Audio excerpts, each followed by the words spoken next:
Greetings, everybody. Welcome back to Weekly Wildlife Wisdom. As so far, I have been your host, Zero Yeti. Let's go into it. The first animal of the week being the olive baboon, also known as the Anubis baboon or the Savannah baboon, is a member of the Old World monkey family Cercopithecidae, and the species is the most wide-ranging of all baboons, inhabiting a strip of 25 equatorial African countries, very nearly ranging from the east to west coast of the continent. Consequently, the olive baboon also inhabits a wide range of habitats, including savannas, scrublands, dry forests, mountain steppes, cloud forests, wetlands, tropical rainforests, and deserts. They are opportunistic omnivores known to feed on a wide variety of plants and invertebrates, and are also known to work together to actively hunt small game, such as lizards, snakes, rodents, birds, other primates, wild goats, and even gazelles. The olive baboon are themselves preyed upon by hyenas, lions, cheetahs, leopards, chimpanzees, and crocodiles. Males are significantly larger than females, averaging around 2.5 feet tall, 4 feet in length, and 55 pounds in weight compared to females, which stand around 2 feet tall, 3 feet long, and 35 pounds in weight. Like most baboons, the olive baboon has an elongated dog-like muzzle, and its tail almost looks as if it is broken, as it is erect for the first quarter, after which it droops down sharply. The olive baboon is named for its coat, which at a distance is a shade of greenish-gray, but at closer range it is made up of multicolored rings of yellow, brown, and black hairs. Males also sport a mane around the neck and shoulders, and olive baboons tend to live in female-led, strictly hierarchical troops of anywhere from 15 to 150 members, consisting of a few males, many females, and their young, with each baboon having a distinct ranking depending on its dominance, familial line, and social alliances within the troop. Olive baboons are polygandrous, with both males and females mating with multiple partners year-round. After around a 187-day pregnancy, females typically give birth to 1 to 2 babies, which are almost completely reliant on their mothers for the first 5 to 6 months of their life. However, other adults, especially including adult females and particularly adult males, will also help with the rearing, grooming, and protection of the young. Under ideal conditions, an olive baboon will reach sexual maturity around 7 to 10 years of age and may live up to 30 years.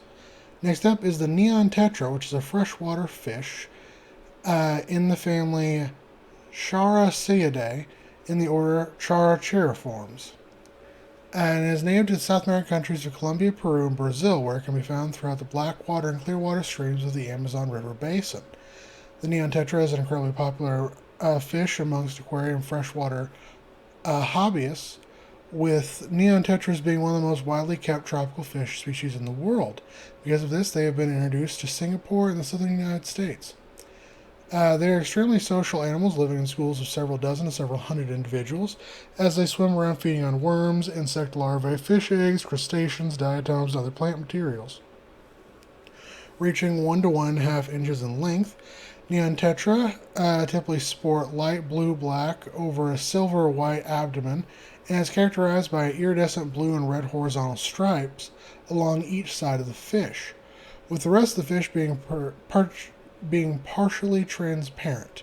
Sexual dimorphism is slight, with females having a slightly larger belly and a bent iridescent stripe as compared to the male's straight stripe. During the night, the blue and red become gray or black as the fish rests, with the color reactivating once the fish becomes active in the morning. This particular change is thanks to guanine crystals in their cells that grant the tetra the capacity of changing the color of its iridescent stripe in response to lighting conditions. Breeding occurs year-round depending on resource availability and the water temperature as well as water pH. Neons are an egg-scattering species, which means the males typically chase females around, who then release up to 100 eggs along mosses and other plants, which the males then fertilize. Said eggs are light-sensitive and may hatch in as little as 24 hours, and the fry developed quickly, becoming free-swimming after around 4 days. Next up, we have... Under ideal conditions, a neon tetra will reach sexual maturity around 12 weeks of age and may live up to 10 years. Next up, we have the Bactrian Camel, also known as the Mongolian camel, the two-humped camel, or the domestic Bactrian camel. It is a large, even-toed ungulate in the family Camelidae, native to the steppes and deserts of Central Asia. Domesticated Bactrian camels have served as pack animals in Inter-Asia since their domestication some 6,500 plus years ago. With its tolerance for cold, drought, and high altitudes, it enabled the travel of caravans along the Silk Road. Bactrian camels were domesticated. Whether domesticated or feral, are a separate species from the wild Bactrian camel, which is the only true wild as opposed to feral species of camelid in the Old World. Bactrian camels are a diurnal species, sleeping in the open at night and foraging for food during the day. They are primarily herbivorous with tough mouths and strong stomachs that can ingest virtually any kind of vegetation. In more extreme conditions, they may eat any material they find, such as rope, snow, linen, clay bricks, salt rock, leather, paper, canvas, snow, wool, and even the flesh and bones of carcasses. Reaching 8 to 13 feet in length, 7 to 8.5 feet tall, and 660 to 2,200 pounds in weight, Bactrian camels are the largest species of camel on Earth. They sport a woolly coat that varies in color from dark brown to sandy beige, with a mane and beard of darker, long hair running along the head and throat. The shaggy winter coat is shed extremely rapidly, with huge sections peeling off at once, appearing as if it was sloppily shorn. The two humps on the back are composed of fat, and these camels have long eyelashes along with sealable nostrils to help keep out wind, sand, and dust. The two broad, rough, calloused toes on each foot have undivided soles and are able to spread widely as an adaptation to walking on sand. Bactrian camels are social animals, living in caravans up to 30 individuals in the wild, typically comprised of a dominant male, a few satellite males, several females, and their young.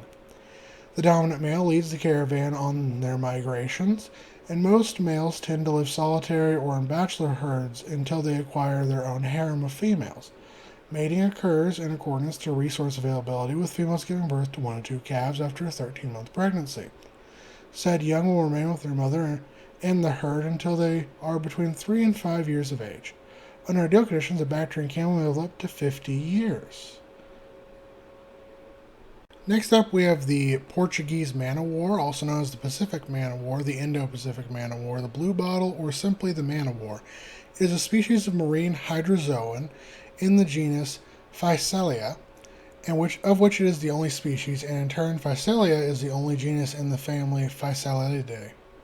The Man of War can be found throughout the Atlantic, Pacific, and Indian Oceans, where it drifts along the ocean's surface. The Portuguese Man of War is a conspicuous member of the Ntvtiko, or the Newston, the community of organisms that live on the ocean's surface.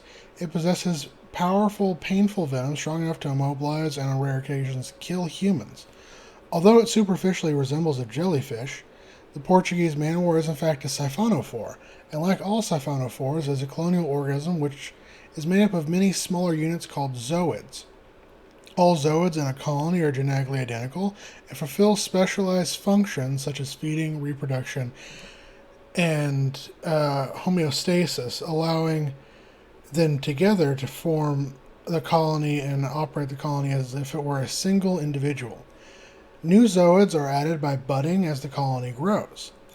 There are 7 different kinds of zooids, being gonophores, nectophores, vestigial nectophores, free gastrozoids, tentacle-bearing zooids, gonozoids, and gonopalpodes.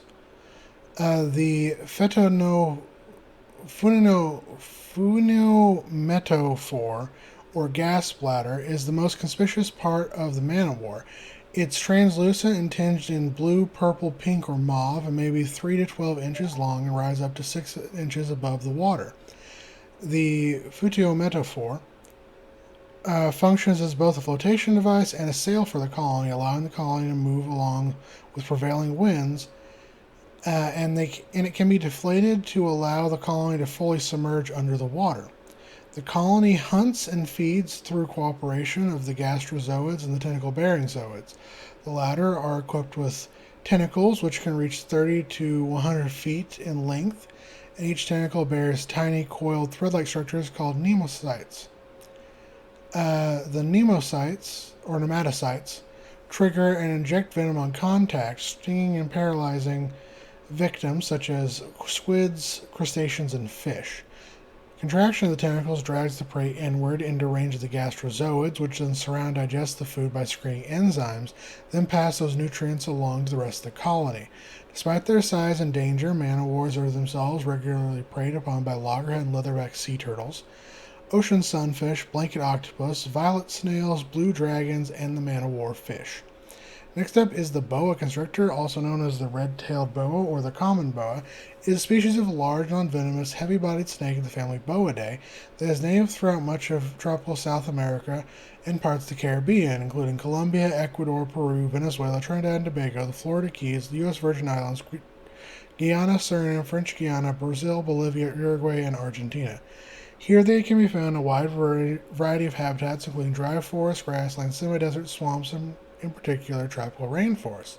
They are a nocturnal and semi-arboreal species, and emerging at night to hunt prey such as rodents, lizards, bats, amphibians, various birds, monkeys, and even the occasional larger prey such as ocelot or a wild pig.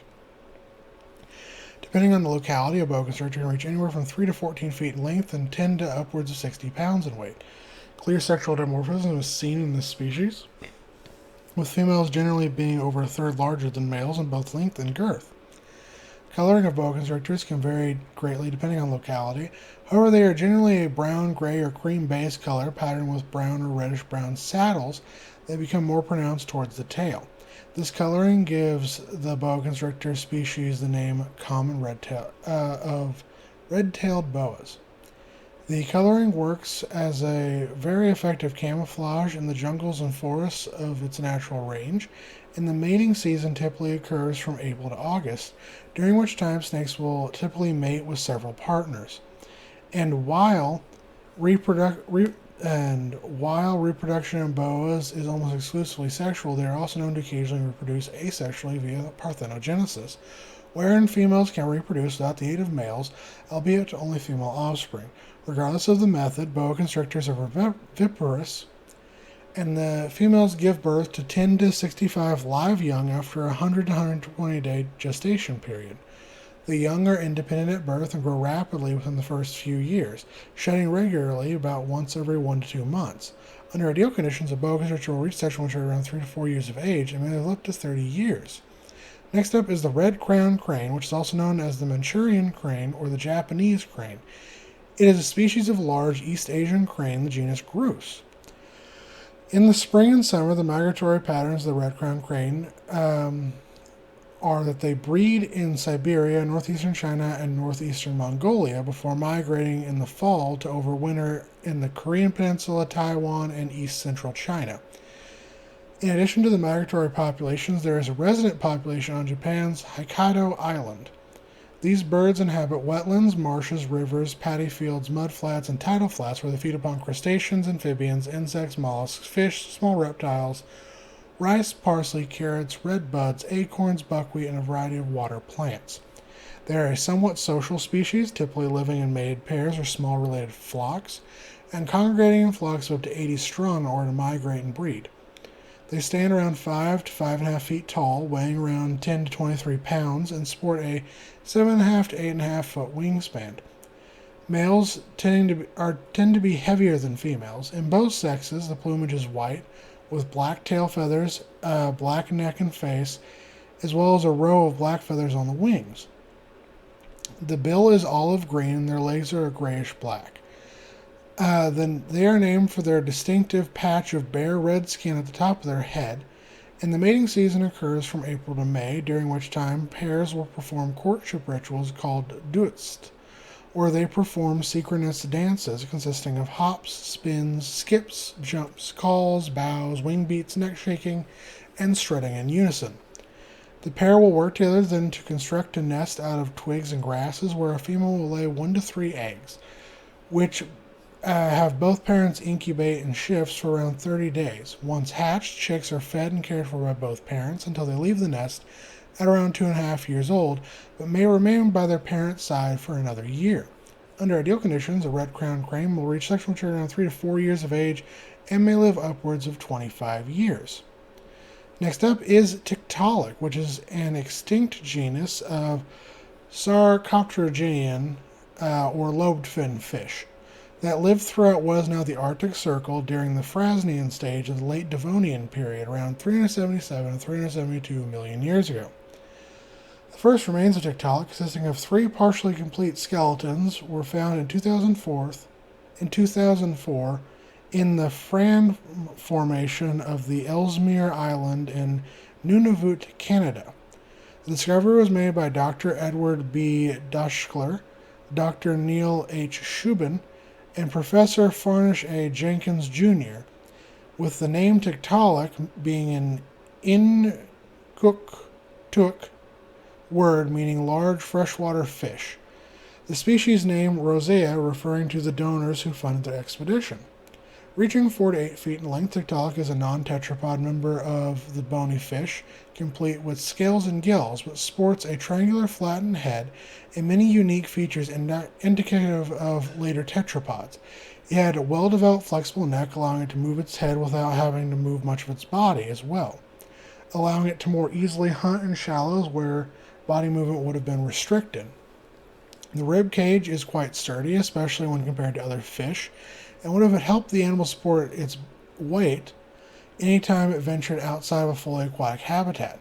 Said ribcage would have also supported strong primitive lungs, which would have allowed Tiktolic to breathe atmospheric oxygen, enabling it to live in oxygen-poor waters or survive long periods outside of water.